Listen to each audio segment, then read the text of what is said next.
I'm your host, Chef Vitaris. It's time once again for Shoot 'em Up Saturday, and on the menu this week we have Ketsui Kizuna Jigoku Tachi DX, another fun flip phone port from Cave. What kind of taste will it have? Let's get cooking and find out. From developer Cave, Ketsui DX released for feature phones, basically flip phones, in 2004. Now jump to August of 2021, and it's available on the Nintendo Switch, courtesy of the Gmode Archives Plus. Though one important note, it's only available on the Japanese eShop. Other Gmode Archive Plus titles have released internationally, but at this time none of the Cave ones have, which is a bit of a disappointment.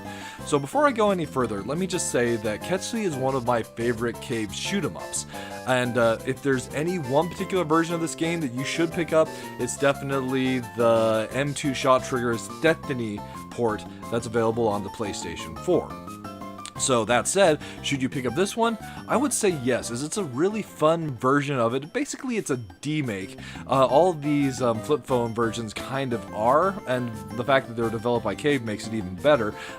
They're just fun little diversions to sit down and play for a bit of time. So use that to kind of you determine if you should pick this one up, though, just based off of what you see. So we find ourselves here at the splash screen you see when you fire up the game. So I do like these for the Gmode Archives Plus. You just have the information with the game title, the genre, a little bit of a tagline, as well as the information with the phone itself that just happens to have that nice detail of the original release date. In this case, December 24th, 2004, Christmas Eve. So this would be a great Christmas present to have received from Cave. Starting up the emulation, we're taken to this wonderful screen here, and I'll leave the frame on for just a moment. We'll turn it off in a bit. Starting the game, you can go to options, and one thing that's nice about this is it does have a couple difficulty options available from the get-go, easy and normal. We'll just leave it on easy at this point just to make the video a little bit more streamlined. One of the biggest differences is this one does not tally your score, and that includes the online rankings that are available for the Gmode Archives. And it also has an Autobomb feature. One thing about the Autobomb feature is there are some score penalties when that goes off. I'll explain that when we get into the scoring itself. Starting the game, we're taken to the player select, and you have the choice between choosing the Ketsui Type A or the Type B. So the crafting these particular game is just a really neat, well, I guess Cave's used this in other games, it's a really neat helicopter fighter hybrid. My preference is Type A because it's a spread shot, which works really well with the scoring elements for Ketsui versus the Type B. Selecting that, this game does not rely on continue, so if you run out of lives, you will get a game over, but you can start the game on any stage that you've previously unlocked. So this is Ketsui DX, the flip phone version available for mobile devices of the era. It was something that was really popular in Japan at the time. So before we go any further, I'm going to take a quick moment to turn the frame off. So that removes the whole flip phone aesthetic there, so we can just see the full glory of the game itself. As far as our abilities here, you've got your normal movement, but then we've got some of the elements that kind of make Ketsui something special. So you've got two types of shots. We have our normal shot and our laser, and those function differently from a scoring perspective as well as an attack perspective. One neat feature of the laser in Ketsui is it does have a lock-on mode, so it will lock on to enemies, and if you happen to move at an angle, you can still hit the boss, like so. And also we do have a bomb, which you'll either see versus with the auto bomb, or if we're lucky, I'll actually get to use it against some of the bosses. We should be using the laser to finish this guy off, though. So let's talk a little bit about the scoring, as that's one of the things that I feel really makes Ketsui as good as it is.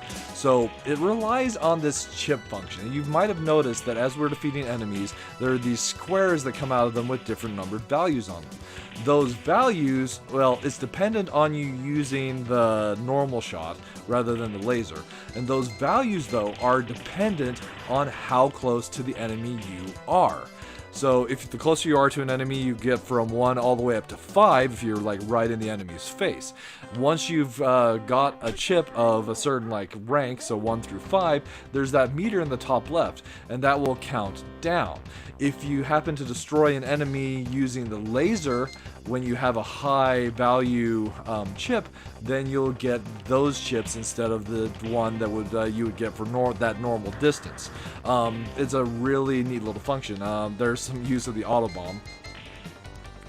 It's a really like neat, high risk, high reward scoring system, and that's why I like it so much. And it just really lends itself well to the craziness of the bullet hells that is a cave shoot 'em up.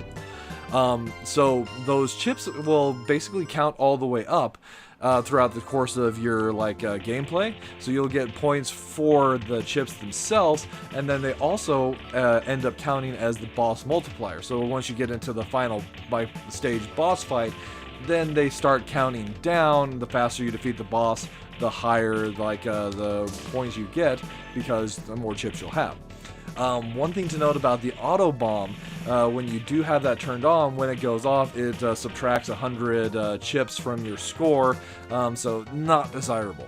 And that is basically what we have here for Ketsui DX as far as mechanics. So it's one of those really simple and yet challenging and deep scoring systems, and well, really this is one that you can have major heyday with as far as high score runs are concerned. My skills definitely don't do this game justice by any stretch of the imagination.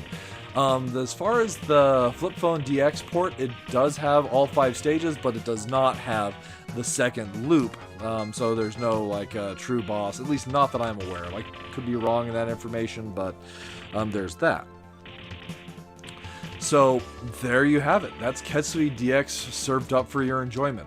Really, for the price point, I think these titles are excellent, just fun ones to pick up, and well worth your time to and trouble to import off of the Japanese eShop if you're a fan of cave shoot 'em ups. And really, this has been the one that I've enjoyed the most. There is one minor minus flavor, and I feel like the motion throughout the gameplay itself is just a little jerky. Then you get to the bosses and it feels smooth, so it just seems like a really weird port as far as that's concerned. But as far as the plus flavors are concerned, I absolutely love the scoring system in Ketsui. I think it's so good, and I really feel like, at least for me personally, this is one of Cave's best shoot 'em ups. Once again, from my personal taste. So there you have it. Ketsui served up for your enjoyment. It's definitely one that, even though this is kind of a weird port, it's if this is how you're going to play it on the Nintendo Switch, then I highly encourage you to seek out and play this particular version. Alright, that'll just about wrap it up for this week's episode of Shootin' Up Saturday. As always, I want to thank you so much for joining me this week, and I look forward to seeing you again next week.